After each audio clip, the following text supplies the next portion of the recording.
El feminismo que vamos a considerar hoy, el feminismo filosófico, es un feminismo muy diferente al comienzo del feminismo propiamente dicho, que es del siglo XIX, y que se llamó sufragismo, y este a su vez reconoce un antecedente importante en la noción de ciudadano que es propio de la Revolución Francesa. Como ustedes saben, la Revolución Francesa puso en cuestión eh, la, la consideración de la relación entre el poder, la autoridad y los súbditos solo en función justamente de, del concepto de súbdito, ¿no? Un habitante sometido al poder. Bueno, en ese momento todos eran reyes.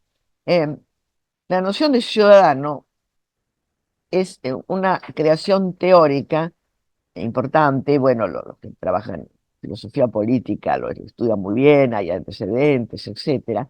Pero sobre todo, y es lo que nos interesa aquí para lo que vamos a ver hoy, sobre todo tiene que ver con un concepto. Es el único que yo voy a tomar porque si no, no llegamos a explicar, y menos hoy en todo caso, si pueden, podemos quedar unos minutos más después de las 11 para tratar de terminar una exposición. Em, el tema, entonces, como digo, del ciudadano tiene que ver con muchos aspectos, pero para mí, para lo nuestro, fundamentalmente con uno, que el ciudadano es como tal, como miembro del Estado, tienen todos los mismos derechos.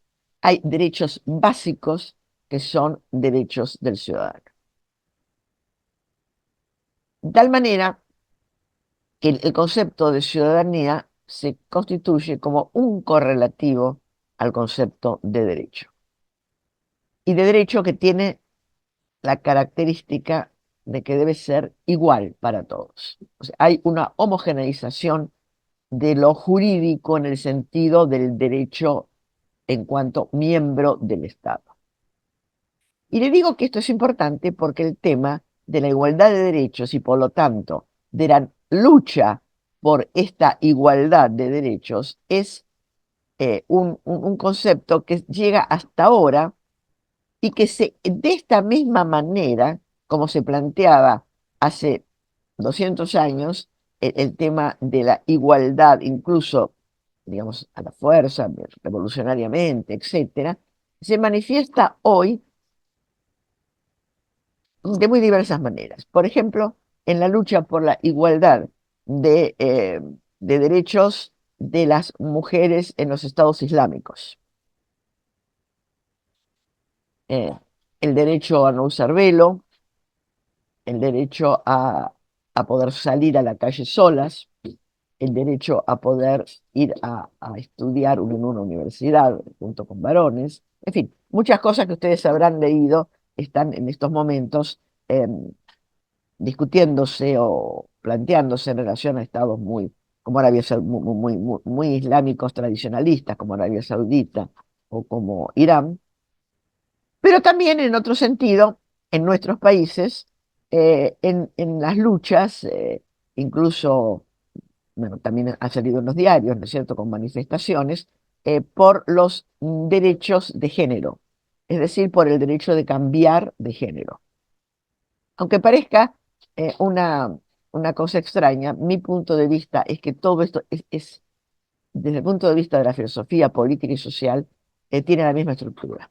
Es decir, es la discusión sobre qué es lo que abarca la ciudadanía y el derecho del ciudadano. Por eso quería hacerles esta referencia, porque hay muchos planteos feministas, pero en definitiva el feminismo duro, llamémosle así, el feminismo que sale a la calle, el feminismo que a veces es necesario explicar filosóficamente porque no termina de entenderse bien, es un feminismo que tiene que ver con este tipo de conceptos. El derecho del ciudadano igualitario de tal manera que abarca todos los aspectos, incluyendo el aspecto al derecho de cambiar de sexo. Es un derecho del ciudadano. Por eso personalmente creo que quien no entiende digamos que quien no considera esto o no entiende esta relación, que a mí me parece esencial, difícilmente pueda dar una explicación y hasta tener una discusión, digamos, clara con ciertas corrientes feministas, porque eh, algunas sí, en Estados Unidos, algunos autores, Mary Reuter, em, sí, hacen esta referencia histórica. Hay una bibliografía en Estados Unidos muy importante que hace esta referencia histórica, pero no es una referencia que manejemos nosotros en nuestra región, ni tampoco en Argentina. Entonces, por eso quería comentarles esto. Ahora, si a alguno le interesa este tema y sobre todo el tema de los orígenes teóricos del feminismo del siglo XX, hay bibliografía de autoras que viven, que están trabajando, sobre todo yanquis de Estados Unidos, que les pueden ser muy útiles. Yo personalmente he trabajado mucho el feminismo. eh, tengo un libro, ¿no es cierto?, sobre estudios no, desde la perspectiva de género en filosofía y en historia de la ciencia, pero mi preocupación fundamental ha sido el feminismo teológico porque en realidad participé y participo de grupos de trabajo y de investigación de teología, sobre teología feminista. Muchas de estas autoras en realidad son teólogas, filósofas y teólogas, pero más bien teólogas. Han luchado por un feminismo teológico. Entonces, eh, como mi línea es esa, me interesa también que alguien eh, digamos, contribuya o continúe algunas líneas que yo he investigado, he trabajado desde el feminismo teológico, desde la filosofía y sobre todo desde la filosofía latinoamericana.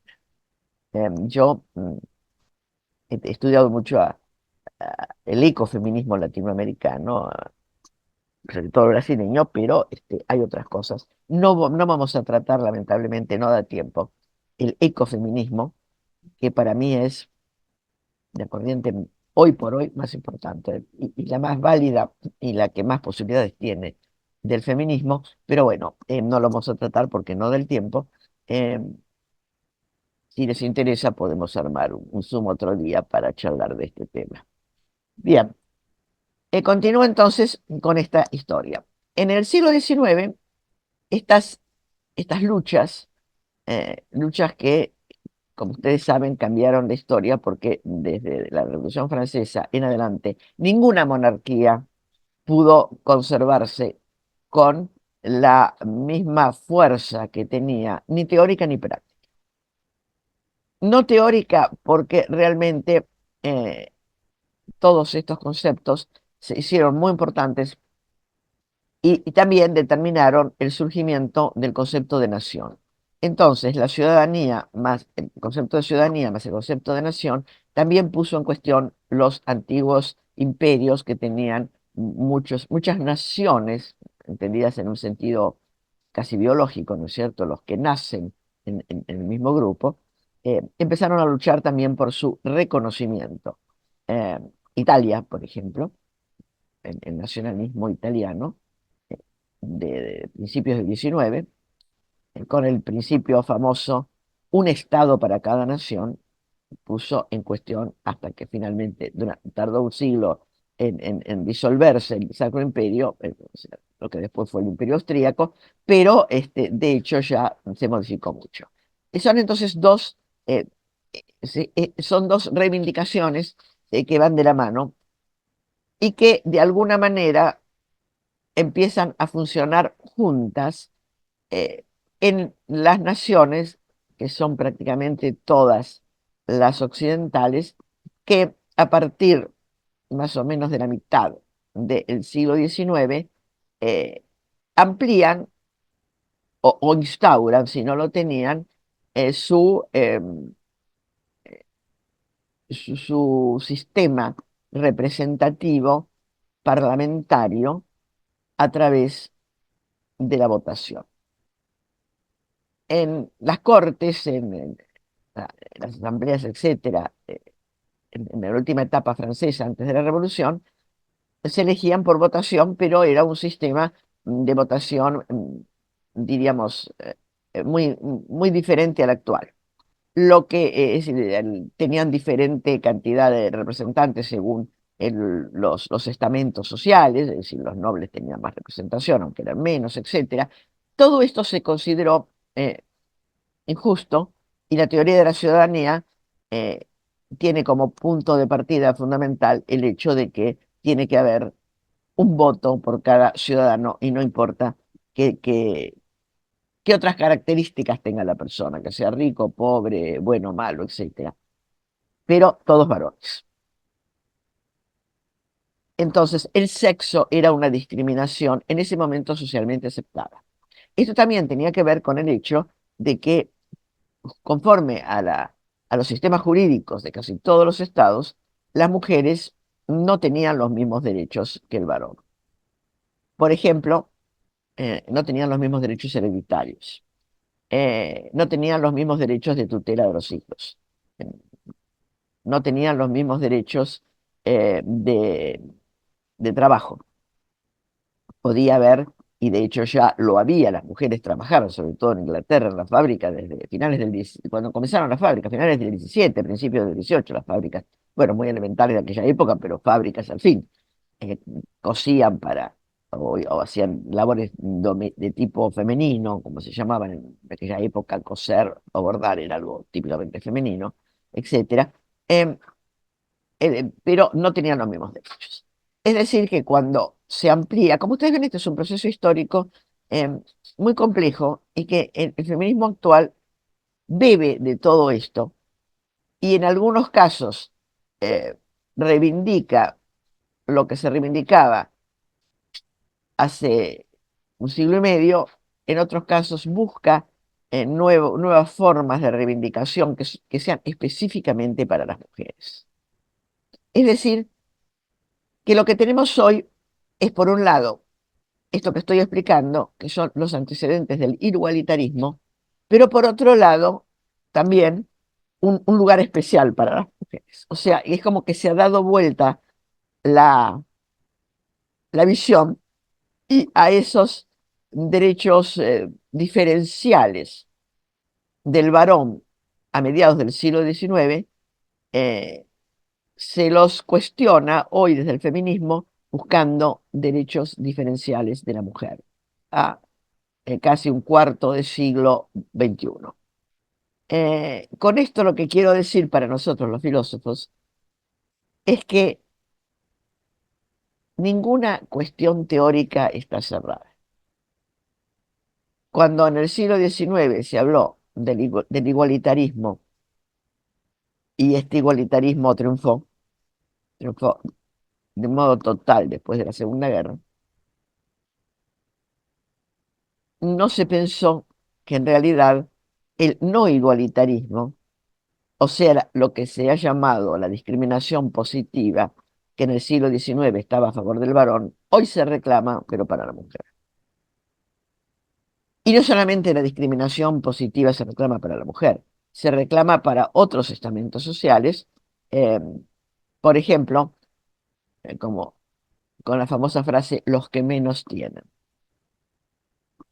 Eh, O sea, no es suficiente el igualitarismo, sino que tiene que haber una discriminación positiva hacia, por ejemplo, los inmigrantes marginados, los que, como no tienen educación, no pueden tener ningún derecho, perdón, ningún trabajo, los que no pueden conseguir una comida, digamos, porque no les alcanza el dinero, una comida suficiente y nutritiva, etcétera.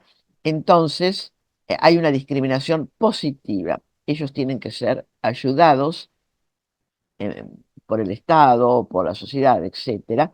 Y las religiones, empezando por la católica, hacen de esto también una bandera de lucha político-religiosa.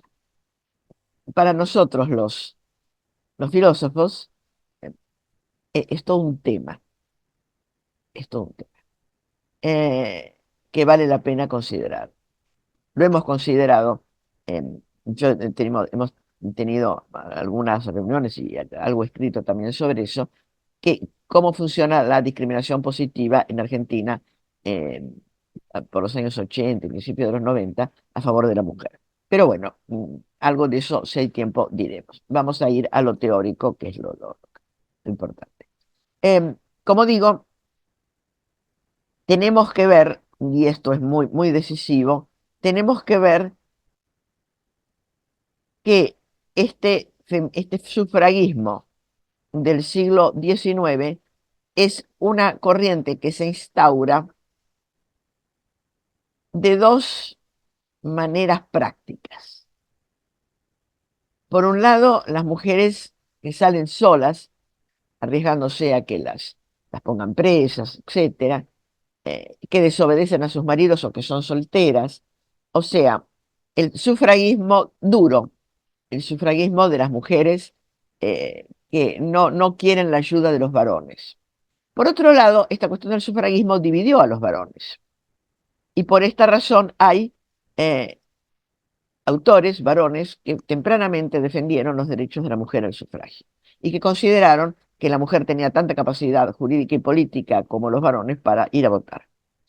De modo que hay un sufragismo, diríamos, de la coincidencia teórica, que está formado por grupos eh, de ambos sexos. Esta división entre el sufragio, pero por supuesto, como siempre sucede, los teóricos, básicamente, había por supuesto cualquier varón podía estar de acuerdo, incluso acompañar a su mujer. De hecho, aunque no fueran ellos así físicamente, en los parlamentos o en las reuniones de trabajo o en las reuniones sociales, apoyaban el feminismo. Eh, pero de alguna manera, también por su propia experiencia, eh, proponían, y por su propia experiencia práctica, un feminismo más blando, o sea, que considerara etapas, que considerara algunas situaciones, como para ir logrando los derechos de a poco. Podríamos llamarlo un feminismo blando, que apoyaban también varones. El feminismo duro no. El feminismo duro era realmente un feminismo de salir a la calle a protestar. Y esto ha continuado a lo largo, el feminismo sufragista me estoy refiriendo, ¿no? Ha continuado a lo largo de toda la lucha sufragista y luego de la lucha feminista hasta hoy. Bien, como digo entonces, el sufragismo se instaura con mucha fuerza a mediados del siglo XIX, pero tarda mucho, precisamente creo yo, bueno, esto es un tema de los historiadores. Eh, Algunos historiadores consideran que justamente el tanto reclamo tan fuerte, etcétera, fue contraproducente, pero bueno, es muy difícil poder determinar, porque también hay muchos, no sé cómo decirlo, muchos intereses ideológicos o hay posiciones en los historiadores. Pero lo que sí se puede decir es que en realidad tardó mucho el sufragismo en conseguir el voto. En Argentina recién se consiguió en el año 1952 por la tarea política que realizó Eva Perón, que además y paradójicamente no era feminista y que apoyaba a su esposo de una manera tradicional. Hay dos interpretaciones sobre este punto. Una interpretación que yo llamaría romántica, es que ella amaba a las mujeres, lo cual no, por supuesto que era verdad, ¿no? Era una persona que tenía así mucha simpatía social, ¿no? Este, Mi madre la conoció, inclusive era maestra y fue elegida junto con otras maestras para tener una reunión con Eva Perón. Y mi madre no era peronista, no lo fue nunca, y sin embargo reconocía que realmente tenía una gran comprensión, en este caso de los problemas de las maestras, de las madres, pero fundamentalmente de las trabajadoras de la educación, como era mi madre. Eh, Esto es, digamos, sería la intervención romántica. Bueno, ella empezó a luchar por eso porque amaba a las mujeres y las quería ayudar, lo cual es verdad. Pero que este haya sido el principal o el único motivo de su lucha es contestado por otros investigadores que haciendo otro tipo de estudios muestran que eh, para la segunda presidencia, para lo cual, para habilitar la cual se había también modificado la Constitución argentina, que estaba igual desde 1853, se modificó en 1949, entonces habilitó a Perón para presentarse a la reelección. em, el círculo, diríamos, tradicional de votación varonil estaba duro, no había mucha mucha posibilidad, había posibilidades, pero tal vez no muchas, bueno, en fin, había una cierta incerteza sobre el resultado y que entonces se pensó que incorporando una masa casi equivalente, porque había casi tantas mujeres como varones, eh, imitando, como digo, a una casa casi equivalente, eh, se podía ganar la elección y le sucedió, obviamente. Incluso hasta el día de hoy, mm, fíjense cuántos años han pasado, eh, el electorado en muchos sectores o regiones del país, hay una gran diferencia en el electorado, ¿no? Las mujeres que recuerdan a Eva Perón, etcétera, son más proclives a votar al justicialismo que los varones. Bien, con esto quiero decir que el hecho de haber empezado una lucha no significa que se ganara tan fácil. Pero sí significa que esa lucha como lucha política estaba presente en las calles y por lo tanto, mal o bien tenía que ser objeto de algunos planteos de tipo filosófico, político filosófico, etcétera. A algunos les puede interesar, yo tengo algún trabajo sobre cuál era la visión de la mujer en filósofos argentinos de finales del siglo XIX, etcétera. Tal vez haya que decir que desde el punto de vista de la filosofía estándar, ¿no es cierto? Eh, hay una línea que ha sido tradicionalmente más proclive a considerar positivamente no solo el sufragismo, sino en general el feminismo, es decir, el sufragismo apoyado en la idea de que las mujeres son iguales a los hombres y por lo tanto tienen que tener iguales derechos políticos, que es el principio básico, digamos, que defienden las, eh, las sufragistas. También tiene una pata, como es lógico, diríamos, filosófica y jurídica, porque también empieza a cuestionarse el tema de que las madres no tengan iguales derechos que los padres con sus hijos, etcétera. Que se prefiera siempre a un tutor cuando existe varón, aunque tenga menos calidades, incluso hasta menos educación, menos dinero. Cuando ya las mujeres pudieron entrar en las universidades, en Argentina, por ejemplo, eso ya fue a fines del siglo XIX, eh, sobre todo medicina, ¿no es cierto? Eh, Fueron cambios sociales muy importantes y hay una línea filosófica que trabaja esto. Si a uno le interesa, también es un tema, ¿no? Dentro de este tema nuestro. Son antecedentes del feminismo posterior a la guerra. Estos antecedentes son diferentes en cada país, pero lo que yo he dicho vale en general para todos. Pero vale especialmente para los Estados Unidos. En Estados Unidos es donde se dio la disputa sufragista más importante, más temprana y más fuerte teóricamente.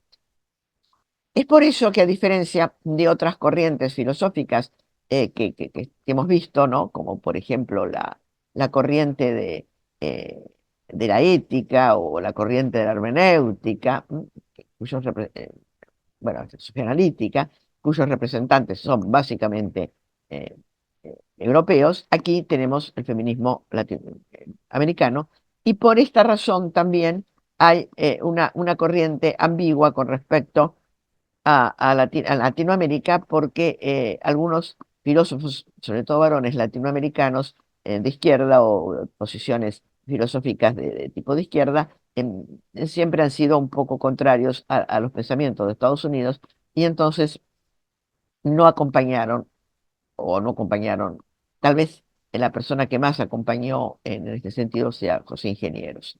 Interesante también hablar de él. Bueno, bien, la segunda etapa entonces del feminismo surge después de la guerra. Y como dije hace un momento, surge fundamentalmente en Estados Unidos. Y en Estados Unidos se une en varias corrientes, mejor dicho, se unen para generar la doctrina o la teoría propiamente feminista, pero ya venían algunas unidas de antes del tiempo de las luchas sufragistas.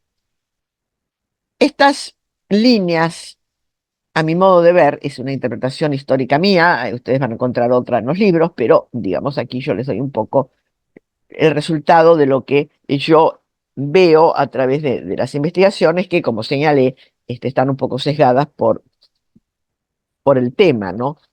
Buscamos a feminismos teológicos. Bueno, yo participé, como digo, de un grupo que investiga y sigue investigando esto. Ahora, a fin de año sale un libro sobre esto y yo tengo un trabajo justamente sobre ecofeminismo y una filósofa y teóloga muy, muy interesante de Estados Unidos, Mary Daly.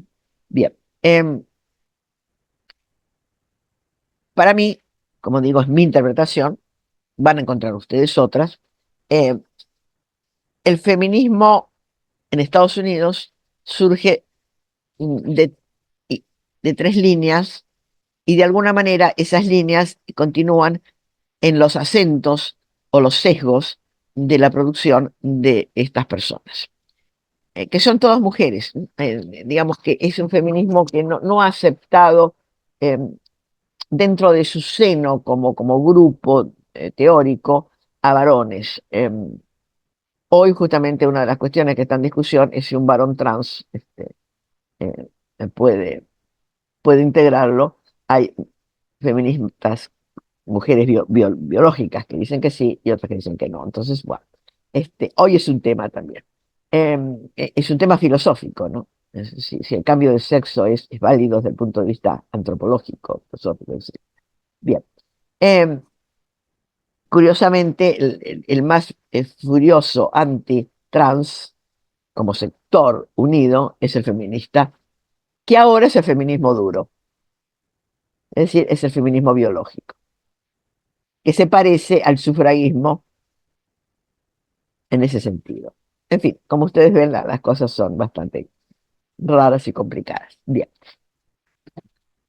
entonces, continuando, como digo, en Estados Unidos hay, para mi modo de ver, tres líneas. Una es la línea que viene del sufragismo. Un sufragismo que, desde el punto de vista teórico, también se amplió a considerar que los derechos de las mujeres tienen que abarcar otros derechos además del sufragio.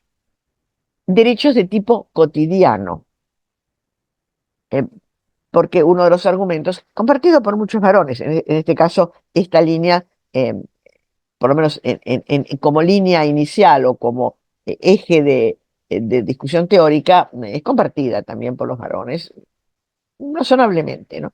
Resulta como inconsistente, o por lo menos muy extraño, pero digamos teóricamente inconsistente, que se reconozcan plenos derechos a votar y se discuta si tiene derecho a ser elegido. Rápidamente se fue eh, considerando que lógicamente el derecho a elegir es relativo al derecho a ser elegido, entonces no se podía mantener una restricción a las mujeres para ser elegidas, pero entonces resultaba ser más coherente, perdón, más fácil, lo cual no es muy coherente, que una mujer fuera elegida diputada o senadora y que no pudiera tener la patria potestad de su hijo, si se separaba del marido. Esto también tiene que ver con el hecho de que ya tempranamente en el siglo XX se reconoce el Instituto del Divorcio Vincular. Otro tema que también fue muy duro y como ustedes saben en Argentina se consiguió recién en 1980 y tantos con el gobierno de Alfonsín. La Argentina ha sido un país tradicionalmente, desde el punto de vista jurídico, antidivorcista y en la justicia argentina nunca triunfó la tesis divorcista porque los jueces y las juezas, porque había juezas, en general eran antidivorcistas, con excepción de Margarita Argüaz, una famosa jurista, miembro, eh, que defendió la ley del divorcio, pero em, sin éxito, como digo, hasta hace 40 años. Em, el hecho de haber conseguido el divorcio también hizo que se viera que una mujer divorciada tenía que tener las mismas calidades que una soltera y una soltera tenía que tener, una soltera mujer tenía que tener las mismas calidades que un soltero varón. Entonces, toda esta fue una discusión, esta es una de las ramas de las líneas, ¿no es cierto?, del feminismo teórico. Uno de los antecedentes que se configura como una rama de preocupación, el tema de los derechos. O sea, por la parte positiva, los derechos. Otra rama tiene que ver con una discusión que ya viene más bien de las ciencias sociales y por lo tanto también de la teoría social, y que tiene que ver con una preocupación que se da después de la Primera Guerra, se continúa durante todo el tiempo de entreguerras y naturalmente se afianza y se pone más, mm, digamos, más duro también como preocupación teórica después de la Segunda Guerra. Esta esta preocupación social tiene que ver con el hecho de que en la sociedad, a lo largo de todo el siglo XX, se han diversificado los roles. Y de hecho, las mujeres han asumido roles que tradicionalmente eran de varones. La Primera Guerra cambió esto de una manera radical. ¿Por qué? Las mujeres, ya de siempre, acompañaban a los ejércitos, fundamentalmente porque iban sus maridos o sus hijos, pero siempre eran retaguardia, siempre atendían, por ejemplo, en los bancos de sangre, pero en las ciudades, fuera de, porque claro, la guerra no era una guerra de bombardeo, ¿no? Entonces, el campo de batalla no quedaba necesariamente en las orillas de la ciudad. Y si ya el ejército enemigo había entrado en la ciudad, bueno, ya estaba todo perdido para hombres o mujeres. Entonces, las mujeres luchaban, pero luchaban de una manera femenina, digamos así, lo que ellas podían hacer en la retaguardia. En la Primera Guerra esto cambió porque las mujeres, fundamentalmente de los servicios de asistencia, tenían que estar en los lugares donde había heridos y estos lugares podían ser tanto el campo de batalla como las trincheras, como una ciudad.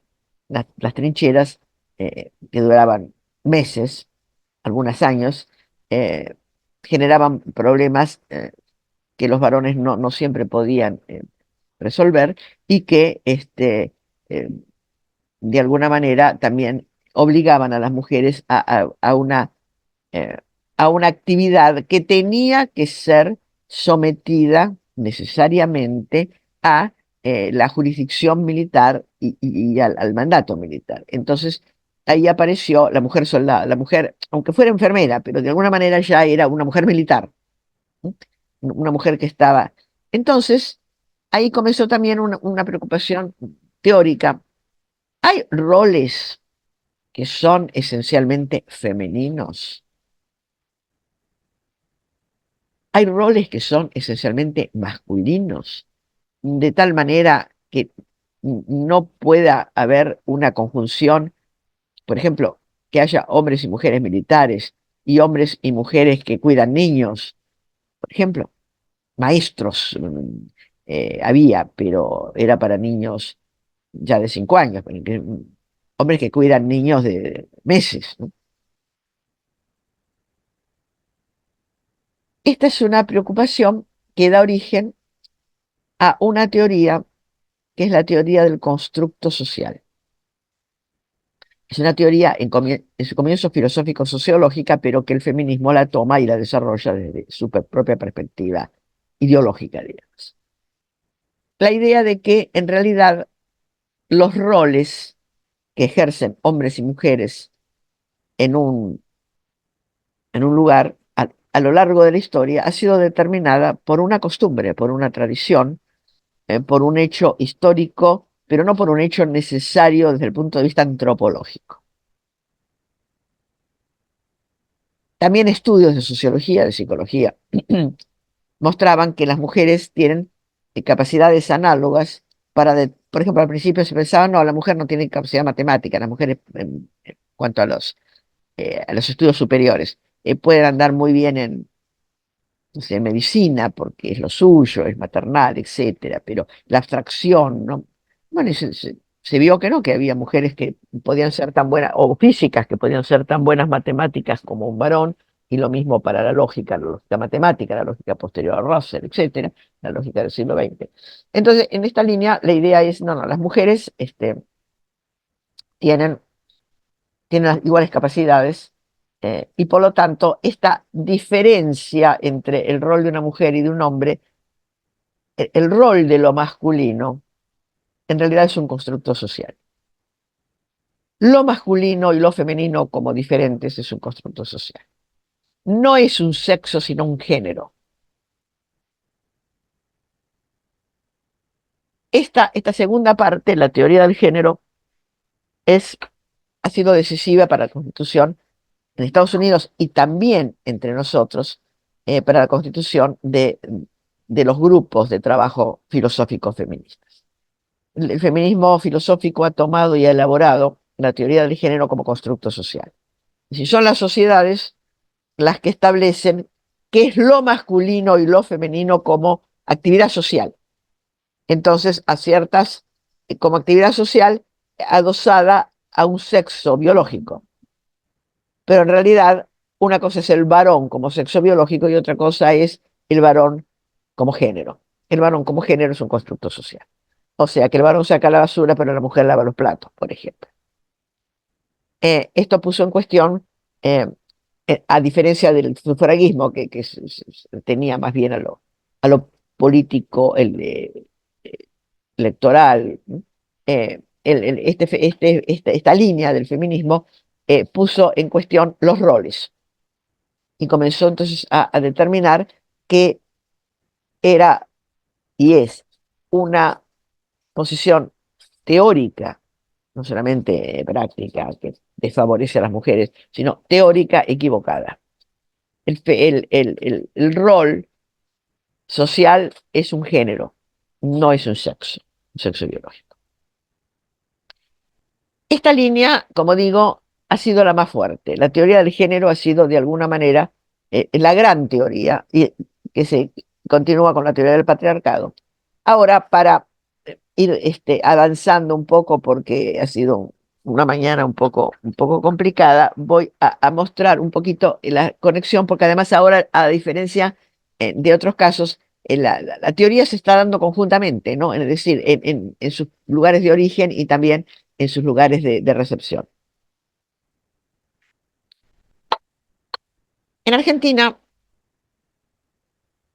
el feminismo teórico probablemente tenga simpatizantes desde los años 60, cuando empiezan a generarse estas ideas. Y desde el punto de vista del lugar, digamos, teórico, desde el que yo me incorporé trabajando más, ¿no? No solamente participando, yendo, sino trabajando, que es el feminismo teológico, mm, en el catolicismo, en países católicos como Argentina, desde el Concilio Vaticano II, que marcó una línea muy importante en el sentido de poner en cuestión ese autoritarismo verticalista de las jerarquías, ¿no? Entonces, junto con esa jerarquía del párroco, el obispo, la jerarquía, diríamos, institucional, aparece el rol del laico, el rol de la mujer, el rol de las congregaciones religiosas, que ya no son órdenes, sino congregaciones, o sea, con un estatuto mucho más fluido. Eh, Eso también influyó. Eh, Como digo, seguramente había interesados, pero el feminismo como preocupación y como grupo de investigación, etcétera, aparece después, con el advenimiento de la democracia, después de los años 70, porque al comienzo de los años 70 la cuestión política, derecha-izquierda, la guerrilla, la represión, los 3A, etcétera, eh, hicieron como pusieron fuera de cuestión otras más, trajeron unas cuestiones principales.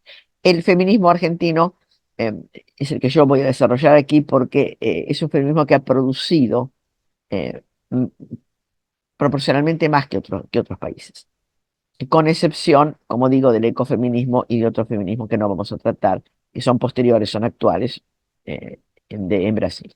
El feminismo en otros países, de alguna manera, eh, digamos, el feminismo ha pasado por el feminismo argentino, que viene directamente de Estados Unidos, eh, para incorporarse a la preocupación teórica. Em, Bien, en los años 80, como digo, hubo una ampliación en las temáticas de la universidad, y particularmente en la Universidad de Buenos Aires. En Argentina, la, la gran sede, el gran punto de apoyo del feminismo fue y es todavía, la Facultad de Filosofía y Letras de la Universidad de Buenos Aires.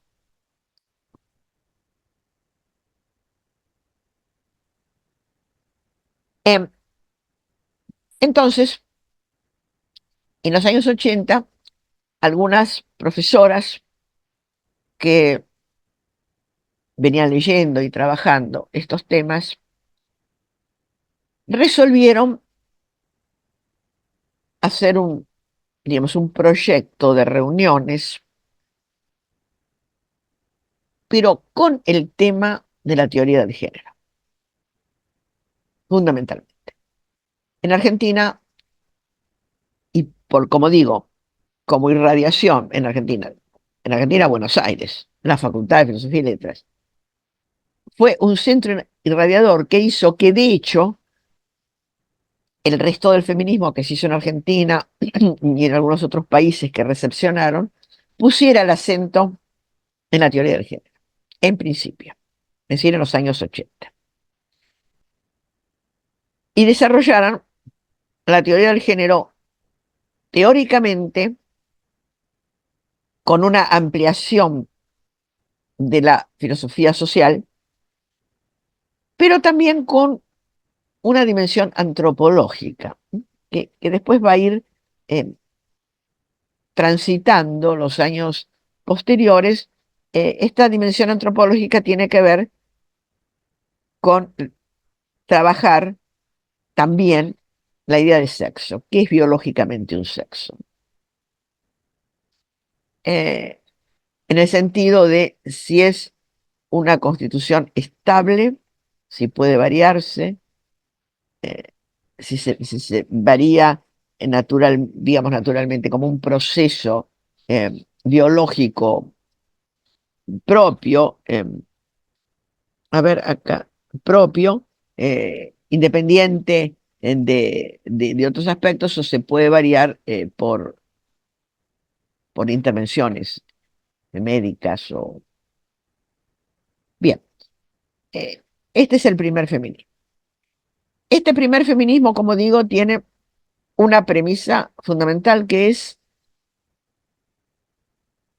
que el género es un constructo social. Y por lo tanto, para estudiarlo, además, esto sería lo epistemológico, la parte epistemológica, ¿no es cierto?, de la construcción teórica feminista. El sexo es un constructo social y por lo tanto, desde el punto de vista del estudio del constructo social, no nos podemos quedar con una simple teoría, eh, sino que también tenemos que ir a ver la historia de las sociedades, de dónde ha surgido, se ha formado, se ha conformado y se ha profundizado y defendido el género masculino como constructo social, de determinados roles que corresponden esencialmente al varón y no a la mujer.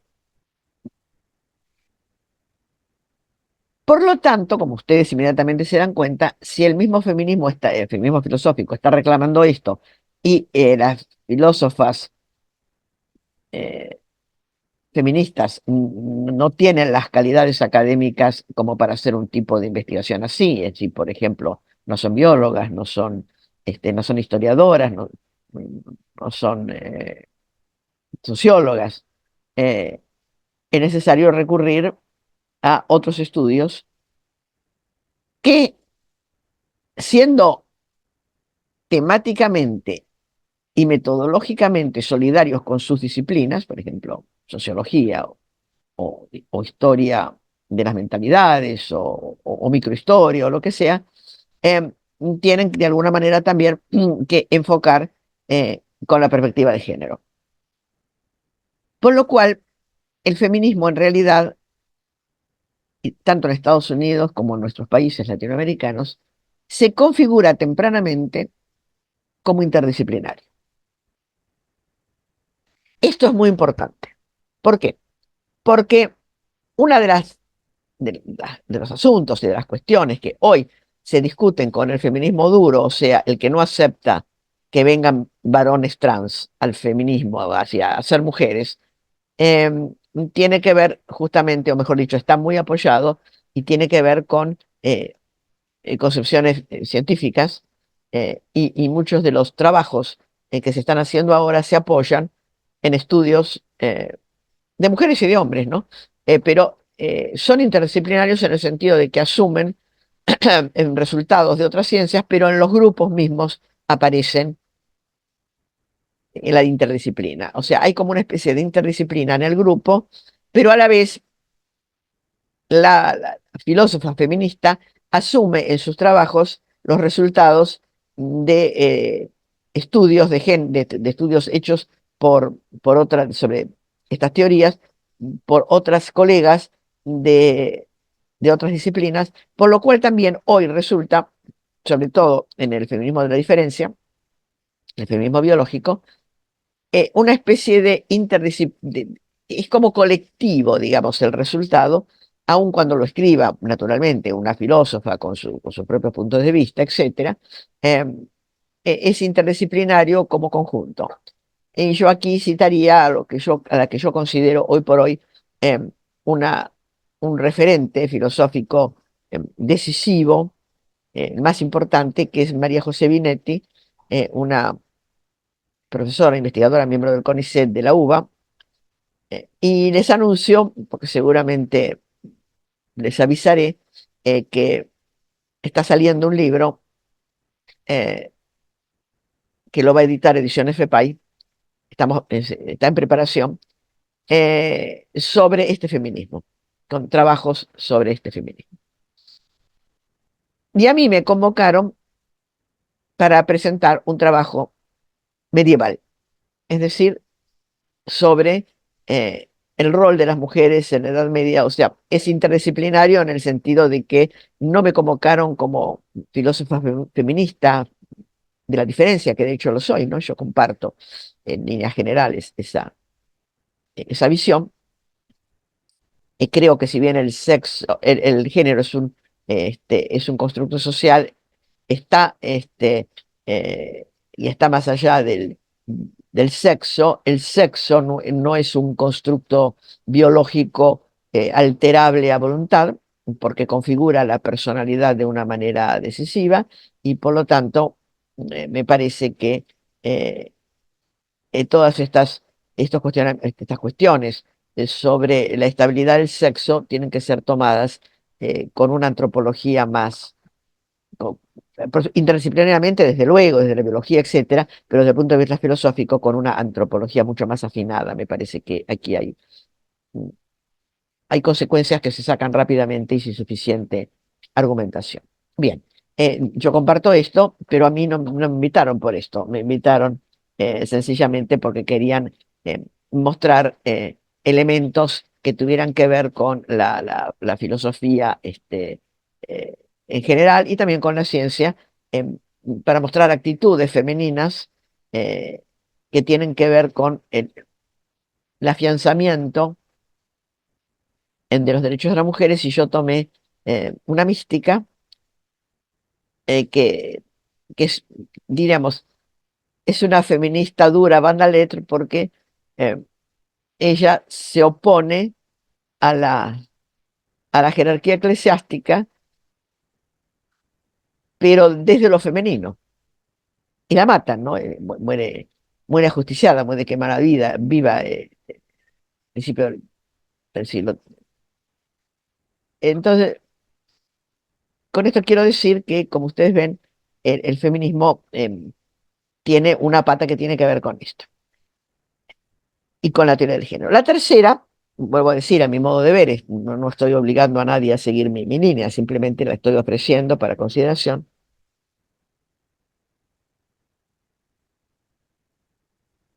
Estoy mejorándome de la garganta, pero se empeoró mi computadora. Parece que tenemos debe haber alguna ojeada, ¿no? Vamos a poner un ajo en la puerta. Bueno, este, la tercera es la preocupación del feminismo ya constituido como tal y como luchador por analizar por qué y cómo ha sido ese proceso. La mujer ha sido siempre, a lo largo de la historia y en muchas civilizaciones, prácticamente en todas, y en algunas todavía lo es, considerada como inferior. Bien, eh, esto se responde con dos o tres afirmaciones de contenido histórico. Primero, que de hecho han sido los varones los que detentaron el poder, porque el poder tuvo siempre que ver un poco con la violencia, la guerra, etc. A partir de ahí, elaboraron digamos, una práctica. Pero sobre todo, y esta es una afirmación muy importante, hay una fundamentación teórica que tiene una base religiosa en Occidente muy importante. Y aquí se saca la idea del Dios Padre, el Dios Padre del cristianismo, pero también de Jehová, que es el Dios que da la ley, ¿m? Y que es análogo al soberano que a las naciones da la ley. No es una mujer, sino un varón. Esta teoría de, y después el sabio, ¿no? El patriarca, el santo, el sabio, es varón, el que da las normas, diríamos, no solamente las legales, jurídicas, sino las normas de convivencia, las normas morales, etcétera, es fundamentalmente el varón. Estas sociedades que daban estos lugares preferentes al varón como modélico, se llamaron patriarcales. Se llaman, de hecho, patriarcales. Entonces, el feminismo tomó esta idea, sosteniendo que en realidad lo que hay toda esta historia es una concepción patriarcal de la vida, de la sociedad, etc.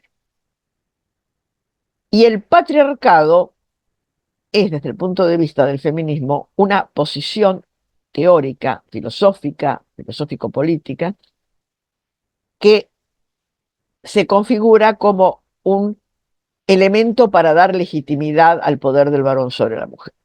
Entonces, el patriarcado es la segunda gran categoría hermenéutica, y esto es importante para los que les interesa la hermenéutica y quieran hacer algo. El feminismo se configura, también desde mi punto de vista, como una gran hermenéutica, la teoría del patriarcado.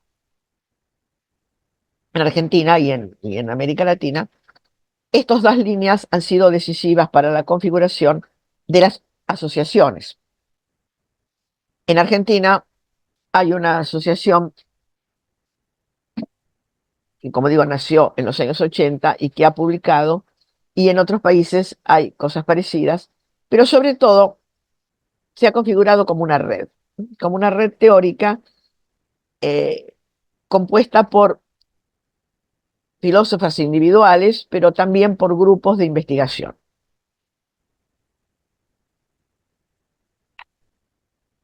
Estos grupos de investigación tienen que ver también, y esto es importante, con una preocupación que va surgiendo y se va afianzando por no perder de vista que la filosofía feminista surge en una sociedad, diríamos, homogénea en Occidente, con una grieta, como yo decía ayer, con las ideas del otro lado de la cortina, pero se está desarrollando en una sociedad rápidamente cambiante y que tiene otras puntas en las cuales está variando la posición tradicional filosófica. Por ejemplo, y esto es muy importante, con la caída de la Unión Soviética y la composición de una Europa, más allá de que políticamente estén en desacuerdo, no sé, Putin y la OTAN o lo que sea, desde el punto de vista que a nosotros nos interesa, diríamos, estas problemáticas son análogas, ¿no? Se han desarrollado, claro, en algún caso con preeminencia de la doctrina de la Unión Soviética. Cuando la Unión Soviética desaparece, estas doctrinas se unifican y son parte de la discusión, son parte de una discusión estándar que tiene una base teórica común.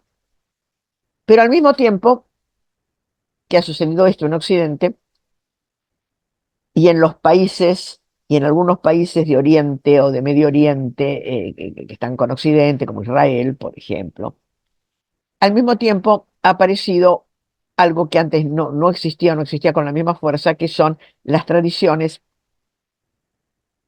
en parte religiosas, pero también jurídicas, de Oriente. No porque Oriente sea así tan masivamente con un humus similar teórico como es el caso de Occidente, que va desde la Unión Soviética, desde lo que era la Unión Soviética, es decir, desde Rusia como Federación Rusa, con toda Siberia, hasta, hasta las islas y Australia, las islas del Pacífico, eh, pero sí eh, como algo diferente, no digo opuesto, no necesariamente opuesto teóricamente, pero sí de hecho diferente y con una lucha también por el poder, que son todos los países que han reivindicado después del 90 sus propias tradiciones. Los países árabes, que son tradicionalmente musulmanes, que han reivindicado un islamismo duro, precisamente para diferenciarse, ¿no? Para que les sirva a los regímenes de esos países como un elemento unificador frente a una sociedad cultural tan fuerte, ¿no? Y tan grande, tan extendida como es la llamada occidental, que ahora ya no es occidental, ¿no? Y que justamente es la que está produciendo ese fenómeno llamado globalismo. Bien, retomando entonces nuestra preocupación, vamos a hablar ahora de este tema, de cómo se ha configurado estas preocupaciones de tipo interdisciplinario y grupal. El feminismo se diversificó rápidamente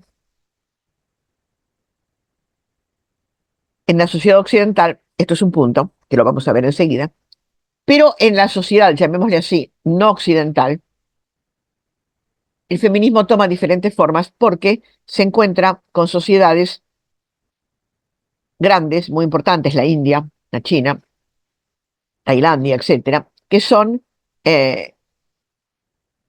tradicionales y cuya visión no es occidental en el sentido de que se haya incorporado, como se ha incorporado en Occidente después de la Revolución Francesa y a lo largo de toda la modernidad, ¿no es cierto? Porque fue un problema, el tema de los derechos. Nosotros miramos un poco como que nosotros tenemos derechos frente al Estado. Y pareciera que el Estado tiene más bien obligaciones para con nosotros que derechos. Son sociedades que pueden pensar así porque se han laicizado, digo yo, es mi interpretación. Puedo estar equivocada, pero creo que tiene que ver mucho con el proceso de laicización. En una sociedad altamente religiosa o de tradición religiosa, esto no funcionaría así. Entonces, en los países musulmanes que se han configurado históricamente como países en los cuales no hay una distinción clara entre el Estado y la religión, porque el islamismo, a diferencia de lo que fue el catolicismo, no generó eh, una, una estructura transnacional como el catolicismo, que tiene una cabeza fuera de todas las naciones y sola, aislada, el Vaticano, el Papa, y esto, atención, desde el siglo III. O sea, no es algo que se ha inventado en la modernidad, ni mucho menos. Al contrario. De modo que eh, estas sociedades que no tienen esta tradición y estas religiones, podemos poner el ejemplo de los ortodoxos cristianos y de los reformados cristianos, que tampoco tienen esta, esta unificación piramidal, llamémosle así, que tiene el catolicismo. Ahí la distinción entre el Estado, la Iglesia, se difumina. Entonces, el poder religioso, las teorías religiosas, las teorías religiosas,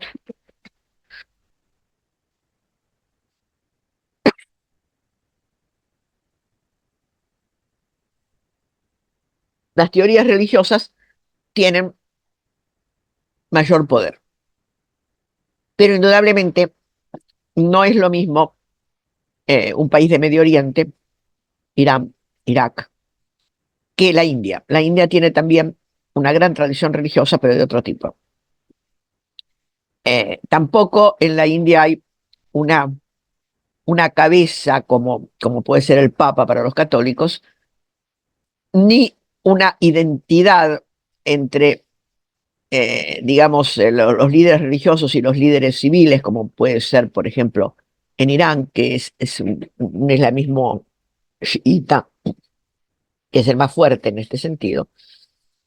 Pero sí lo que hay es una tradición hinduista muy fuerte que hace mucho la identidad de las personas, ¿no es cierto? La transmigración, una cantidad de ideas muy diferentes a las nuestras, que hace muy difícil que en esas sociedades pueda haber un feminismo igual al nuestro. Y en la China, que en realidad es un estado, pero no es una nación ni un país, sino una confluencia de naciones y de países, tampoco hay una unidad, ni siquiera una unidad de tipo religioso, ni social, ni nada, porque religiosamente, además, el régimen es teóricamente comunista, marxista, no tiene nada, es laicista, ¿no es cierto? No tiene nada que ver, pero además hay, no es lo mismo un chino, eh, además dentro también digamos, de la nación china, por decirlo así, hay diferentes clases de tradiciones, un mongol, que se diferencian, ¿no es cierto?, de los chinos, incluso eh, ellos han sido emperadores y los chinos de los chinos y los chinos eso lo recuerdan y sin embargo exitosamente porque anduvieron muy bien. Bueno, no digamos nada de los otros países que han absorbido, ¿no? Este, en fin, no se puede configurar de la misma manera. Sin embargo, es en China, y paradojalmente, un país que no es democrático, donde el feminismo, diríamos, más suave, ¿no? Pero un feminismo de defensa de las mujeres y de los derechos de las mujeres, etcétera, ha surgido dentro de, digamos, del lado no occidental, más similarmente a Occidente, hasta el punto de que en China hay una serie de, por supuesto, sí, como todo en China, ¿no? Controlados por el Estado, etcétera, pero como una política de Estado, favorecer estos eh, estos planteos teóricos, pero también las actividades en defensa de los derechos de la mujer en Occidente. Y hay, bueno, digamos, China se expande ideológicamente, así como se expande militarmente, ¿no? Mm, Nosotros hoy estamos horrorizados en Argentina por lo que se está sabiendo acerca de la base china que hay en Neuquén, una provincia de Argentina, pero por otro lado, tal vez estemos olvidando que durante los años 90, 80 y 90, hubo un movimiento muy importante de acercamiento entre el feminismo mm, argentino y el chino, para lo cual los chinos convocaron a argentinas que no necesariamente eran feministas. Por ejemplo, vinieron 2 o 3 años seguidos, después bien, no sé qué pasó porque el contacto mm, que los hacía, que era una profesora argentina, se enfermó y no se pudo seguir ocupando. Esta profesora, que tampoco era pro-china, ¿no? Pero tenía una cierta simpatía por la cultura china, etcétera, la convocaron, era profesora de danzas folclóricas, una folclorista. La convocaron para ir a enseñar danzas folclóricas al Ballet Nacional Chino en los años 80, principios de los 80. Ella fue y parece que tuvo un gran éxito, aprendió un poco de chino, como decía, para contar, para darle los nombres de lo que tenían que hacer, etcétera. Se sorprendía realmente de la capacidad de trabajo y de estudio y de preocupación, porque ella daba una coreografía, al día siguiente la sabían todas, cosa que aquí hay que lucharlo, ¿no? Bueno, parece que quedaron muy conformes y cuando armaron este grupo, pues, esta idea, entre las personas que fueron convocadas, fue convocada a ellas para que sirvieran como intermediarios. Ella organizó con las personas que conocían, como a mí siempre me gustó el arte y yo no bailo danzas folclóricas, pero no las bailo a un nivel, digamos, profesional, ni mucho menos, pero me gustan, participo, etcétera. Además, me ha gustado mucho la danza, he estudiado danza. Bueno, nos conocíamos del ámbito dancístico, de instituciones de danza, de arte en Argentina. Me convocó porque sabía que me interesaba el tema, a otros no, porque no les interesaba el tema, y hemos tenido reuniones. Todavía conservo algunos regalos que trajeron las chinas, por ejemplo, con bordados, ¿no? Con carpetitas bordadas, lo cual no dejaba de ser algo extraño, ¿no? Si quienes estaban luchando por los derechos de las mujeres, bla, bla, traían de regalo unas carpetitas bordadas a mano o a máquina, pero así muy femenino, ¿no? Pero realmente eh, era un proyecto muy interesante porque ellos explicaban de alguna manera cómo estaban a su vez abordando en China que las mujeres entendieran la lucha femenina como una lucha femenina y no como una lucha del clan o una lucha del grupo mongolo, chino, oriental o lo que fuese, porque es algo que hace a una comunidad universal humana.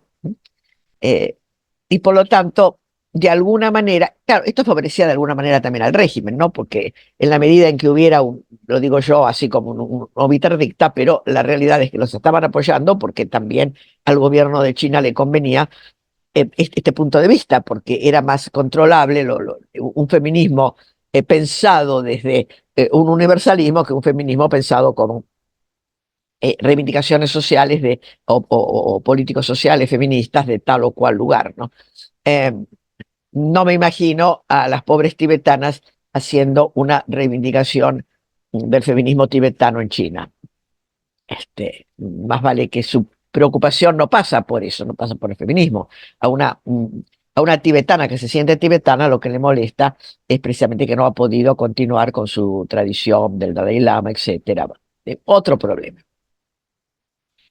Em, de modo que el feminismo en estos países eh, es un feminismo muy diversificado, o mejor dicho, diversificado, tal vez no muy, hay cuatro, cinco, seis, pero no es homogéneo, tiene que ver con las tradiciones. Y en algunos países como la India, y esto es muy interesante, y si a alguien le interesa, yo incluso podemos tener una charla por Zoom, etcétera, y explico algo porque estoy vinculado con eso, estoy estudiando junto con otras personas ese tema. En la India, que precisamente por esa idea de la transmigración, y una transmigración que no solamente es humana, ¿no es cierto? Es decir, uno se transmigra, uno puede en la próxima encarnación ser un insecto, ¿no? Esta idea del respeto por la naturaleza, porque todos tenemos una misma línea de transmigraciones en la cual hoy somos seres humanos, pero en la próxima podemos ser otra cosa. Entonces, cuando yo respeto a una cucaracha es porque esta cucaracha pudo ser un hombre o va a ser un hombre en algún momento, por ejemplo. Entonces, en esta tradición, el feminismo tiene que ver con haber percibido que la mujer como biológica, la mujer como madre, es la que tiene a su cargo fundamentalmente el cuidado de la naturaleza. Y que esto ha sido así desde siempre. Y curiosamente, acá en el siglo XXI y ahora mismo, están de alguna manera volviendo, o no volviendo, digamos, acercándose a lo que hoy los historiadores, los prehistoriadores, los historiadores de la prehistoria, los antropólogos, los arqueólogos, etcétera, están viendo como una visión inicial de la humanidad en el sentido de que la mujer madre es la base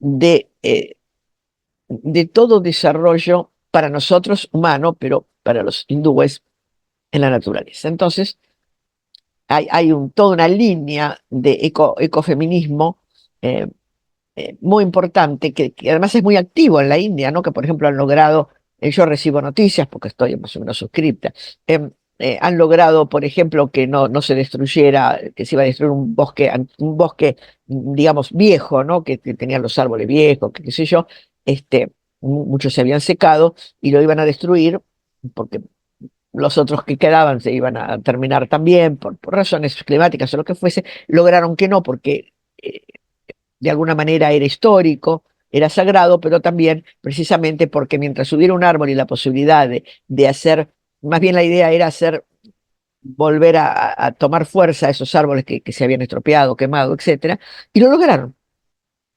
Y lo lograron contra una ley que había establecido que ese bosque se talaba y se dedicaba a la agricultura, lo que en un país que necesita, ¿no es cierto?, alimentos desesperadamente, ¿no? Trabajemos para comprar los alimentos, pero este bosque no. Bien. Em, de esta manera, entonces, como digo, hay un feminismo de otro tipo. Em, en Occidente, por otro lado, se está dando también un proceso que yo diría es novedoso, pero que de alguna manera era previsible. Entonces, eh, cuestiono a los que plantean, a los teóricos, que plantean como que esto es una novedad que nadie esperaba y que surgió y bla, bla, surgió como contra réplica al globalismo. Yo creo que esto lo dicen los filósofos que no se han preocupado por leer un poco de historia. Sobre todo me resulta extraño e inaceptable en filósofos latinoamericanos, porque nosotros tenemos que saber algo acerca de los procesos de conquista y no basta con decir que bueno, que se impuso una cosa que era propia del autoritarismo de los países conquistadores, que España e Inglaterra rivalizaban a ver quién conquistaba más países. Todo eso puede ser verdad, es verdad, yo no lo estoy discutiendo, pero me parece que mirar la historia de nuestras sociedades solo desde ese punto de vista es absolutamente incorrecto porque desvía de un proceso que siempre hubo y que es que las sociedades indígenas, originariamente indígenas, subsistieron, por supuesto convirtiéndose, obligatoriamente o no, pero se convirtieron, generaron una tradición que llamamos criolla, mestiza, etcétera, pero ese humus del recuerdo de la tradición perduró siempre perduró como un recuerdo de la tradición, como algo del pasado. Pero algo del pasado, ya lo hemos visto aquí varias veces, en cualquier momento reaparece y se transforma en una preocupación presente. En los años 70, 80, etcétera, la filosofía y la teología de la liberación eh, reivindicaron con una mirada postconciliar eh, estas críticas de los descendientes de indígenas, que aparecieron esas ideas de las miradas de los vencidos en la conquista, y como consecuencia también aparecieron las reivindicaciones del pensamiento indígena. Hoy por hoy, el pensamiento indígena está reivindicado como un pensamiento que merece ser estudiado desde el punto de vista filosófico, porque tiene un valor y una profundidad filosófica que durante siglos, sean religiosos o laicos, no se ha reconocido. Curiosamente, muchas de estas posiciones son eh, anti-ilustradas. No solamente ponen en cuestión la mirada religiosa de los religiosos, por supuesto, de aquella época, sobre estas ideas, porque decían, bueno, eran politeístas, bueno esto, bueno lo otro, sino que también ponen en cuestión las miradas de la ilustración, porque la ilustración favorece precisamente el punto de vista de Occidente, de la razón de la modernidad poscartesiana.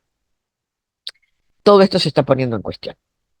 Entonces aparece la reivindicación de elementos teóricos, de prácticas y de cosmovisiones que tienen como centro a la mujer y que en ese sentido son herederas de, como yo decía, las primitivas sociedades para las cuales la mujer era la dadora de vida y por consiguiente era el elemento fundamental. El elemento fundamental, y esto es lo interesante, cosmológico,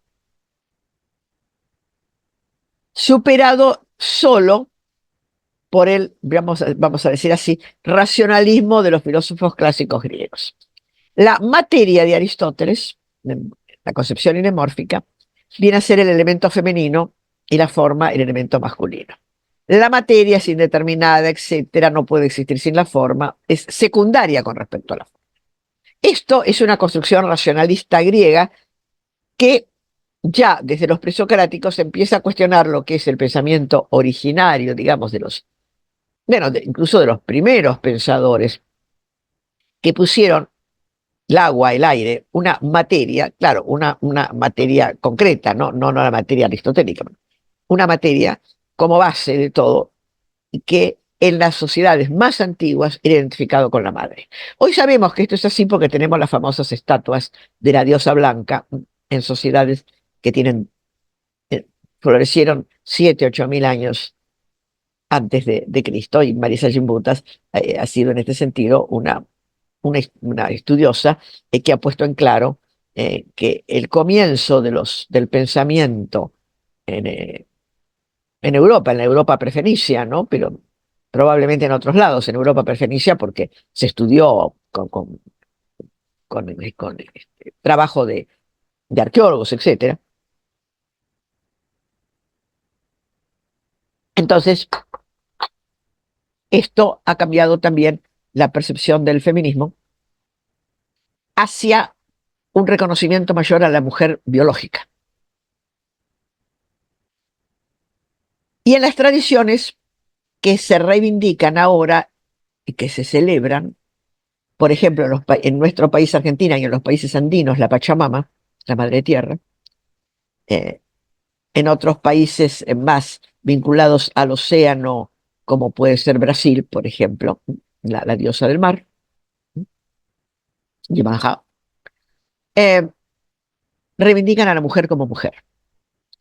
Y por lo tanto, indirectamente ponen en cuestión la teoría del género como algo que hay que superar, olvidando eh, que la función de la mujer fue ser dadora de vida, pero en conjunción con el varón, sin identificarse con él y tal vez siendo más importante que él pero no en forma exclusiva, porque mientras que la experiencia o mejor dicho, mientras que en otras especies animales no hay una experiencia de una conjunción macho y hembra porque es de otra, se da de otra manera, con los huevos, etcétera. Entonces, es una experiencia diferente.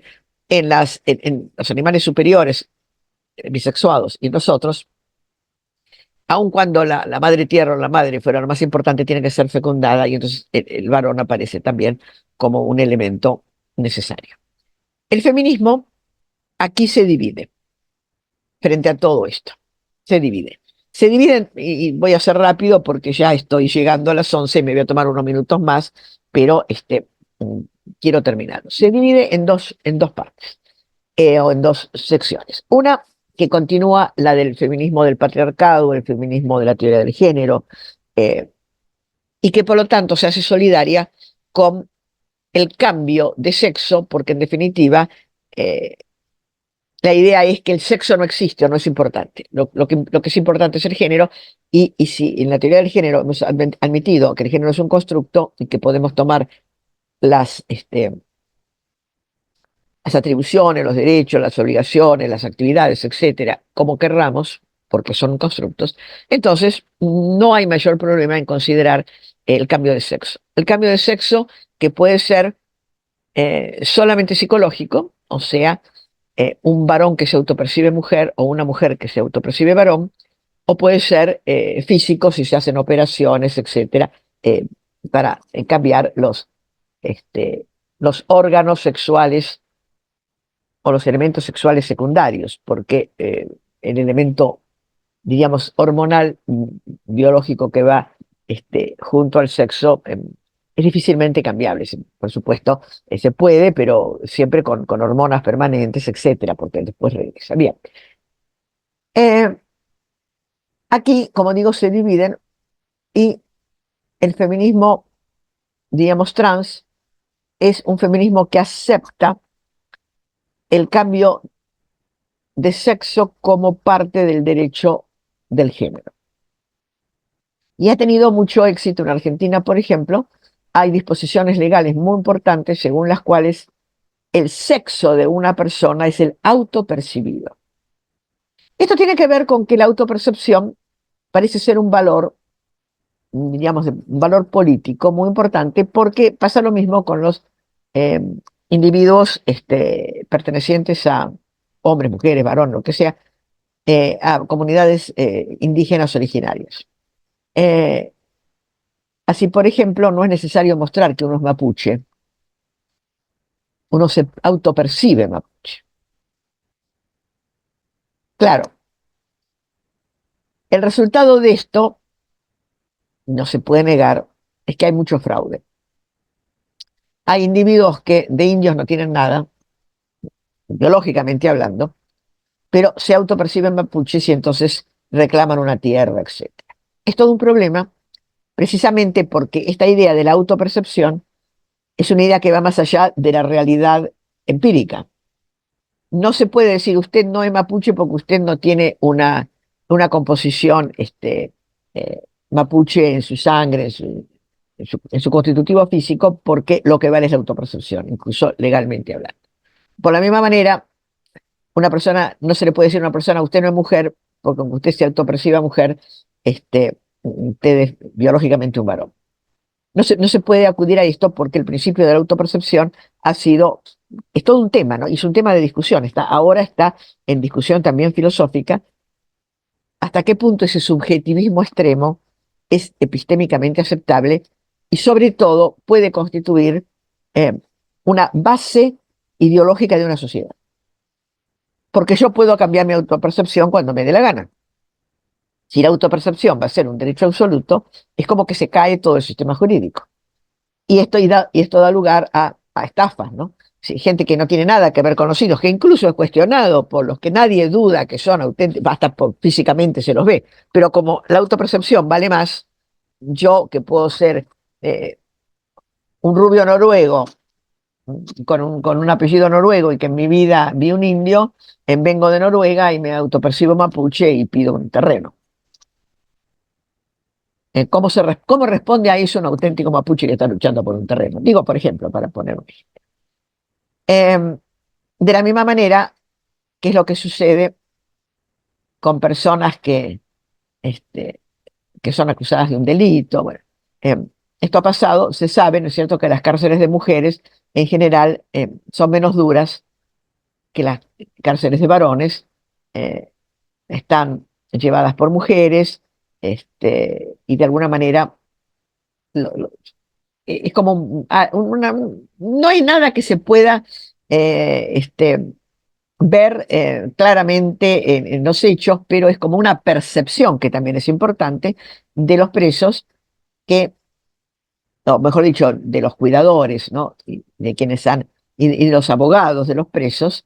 Por ejemplo, un abogado que tiene una pareja presa, tiene la percepción de que la mujer que está en una cárcel femenina está un poco mejor o un poco menos mal que el varón. Entonces hay algunos presos que cuando son aprendidos se autodeclaran mujeres para ir a una cárcel de mujeres. El resultado de eso es que ha terminado también algunas reclusas, perdón, han terminado embarazadas por una de estas mujeres, ¿no? O sea, son cosas que resultan como muy complicadas. Bien, el feminismo de la diferencia está en contra de todo esto y está a favor de un feminismo duro en el sentido de que las mujeres son mujeres y que las reivindicaciones que se pidan tienen que ser solo para las mujeres y no para la autopercepción indirecta que muchas veces es realmente fraudulenta. Y es en perjuicio de las mujeres, porque esas mujeres, por ejemplo, que sufrieron una agresión, por ejemplo, porque aparentemente fueron violaciones, y que quedaron embarazadas, a ver qué hacen, ¿se les hace un aborto o no se les hace un aborto? Ahora tenemos una permisión, una ley de aborto que lo permite, pero cuando no la teníamos, ¿quién le hacía un aborto a una reclusa que había sido violada por un recluso autopercibido mujer? Es todo un problema. Entonces, como digo, el feminismo de la diferencia lucha contra esto desde el punto de vista práctico, pero también desde el punto de vista teórico. Es decir, se está haciendo una vuelta a una antropología que toma al sexo no como género, sino como peculiaridad de la especie humana que corresponde a ese grupo de especies que estamos todos biológicamente vinculados, de las especies bisexuales en sentido estricto, o sea, que tienen una madre que eh, acoge al feto, o sea, que tienen feto y no solamente huevos. Me quedan 10 minutos. Así que voy a aprovechar rápidamente los 10 minutos para explicar este feminismo. En Argentina, este feminismo, como digo, está liderado por María José Binetti, que tiene un grupo de investigación en la Facultad de Filosofía y Letras. eh, en realidad es un grupo de investigación estudiando, digamos, eh, estos problemas desde la perspectiva de algunas filósofas feministas de la diferencia de Estados Unidos, porque este problema también surgió rápidamente en Estados Unidos y tiene un desarrollo parecido al que tenemos aquí en Argentina.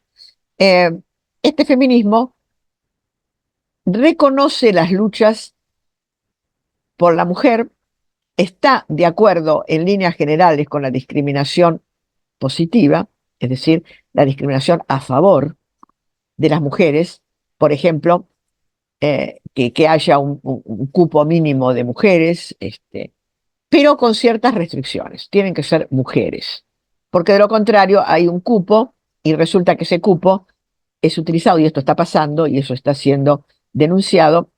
Hay un cupo, por ejemplo, no sé, en una lista, porque esto fue muy rápidamente se hizo carne, digamos, en el aspecto político sufragista, de que las listas tienen que tener un mínimo de mujeres, o que la segunda de la lista o la tercera tiene que ser una mujer, etcétera. Y de pronto hay tres lugares para una mujer y resulta que los tres o dos o uno son ocupados por un trans y la mujer se quedó sin posibilidades. Esto está siendo denunciado con algún éxito, no demasiado, porque claro, la ley de la autopercepción, mientras no se modifique, impide mucho a los jueces eh, tomar decisiones al respecto, pero en todo caso, eh, esta discriminación positiva tiene que ver con la negación de que estas mujeres sean mujeres. O sea, al juez no se le puede decir, mire, este, estas mujeres no son mujeres porque en realidad son hombres autopercibidos porque la ley de la autopercepción le impide al juez darles la razón. Pero si uno lo plantea desde el punto de vista de que la autopercepción no es un elemento suficiente, aunque se reconozca, o sea, no es un elemento decisivo, entonces se puede discutir si estos individuos, más allá de si son hombres o mujeres, realmente eh, están siendo elegidos solo por ser mujeres o están también siendo elegidos por otras capacidades que son requeridas para esa función. Tal vez no tanto en los cupos electorales, porque en Argentina no se requiere nada. En Argentina, hasta, hasta una persona que apenas sepa leer y escribir y tenga un tercer grado puede ser un diputado. No necesita tener ningún estudio especial. Entonces, hay diputados que no tienen capacidades para casi nada, pero bueno, son elegidos, están ahí. Nadie puede discutirlo porque el sufragismo es así. Es la cuestión de la igualdad de derechos del ciudadano. Pero para un cargo, por ejemplo, en un ministerio ya es otra cosa. Ahí sí, se puede exigir una capacitación para el cargo concreto que se va a. Así sea un cargo de consejero, ¿no? Bueno, yo voy a aconsejar sobre sobre las percepciones de mi barrio o de mi villa miseria. Bueno, sí, pero usted tiene que tener algún elemento para hacerlo bien. Tiene que haber estudiado algo, sociología, psicología, lo que sea. Bueno, entonces se puede exigir. De modo que se lucha por eso. Esta es la situación que hay actual, y no solamente en Argentina, sino en otros países, donde un desarrollo excesivo de la teoría del género ha resultado en perjuicio de las mujeres, y que se está intentando de alguna manera eh, solucionar. Para el que le interese este tema, es un tema muy interesante.